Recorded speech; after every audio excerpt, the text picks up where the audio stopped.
Ja sam pokazali top 5 YouTubera koji ajde.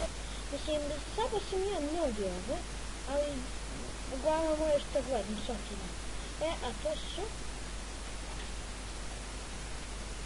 Serbian Gambia, znači sad da tebi. Spremno nešto. Idemo. Okej, evo ga, Serbian Gambia, znači ima 300 nešto hiljada soba. Znači mnogo je popularan. Drugi YouTuber koji pratim je Muđa. Ako ne znate, ne mogu sam pokazati, znači Muđa.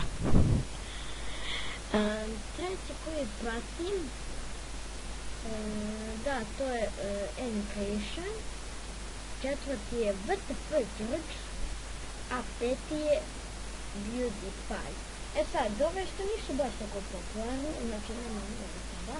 To je Balkanaster 2, Supermaster Pro HD, to je sad, znači to je uglavnom plaći. Znači ne pratim sad, gdje je ona, desilo je, evo ga taj Muđa, evo ga, Maj Jatos,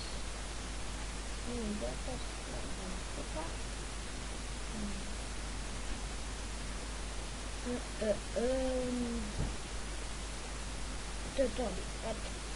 Ljudi, mi ćemo ovdje sad završiti klip.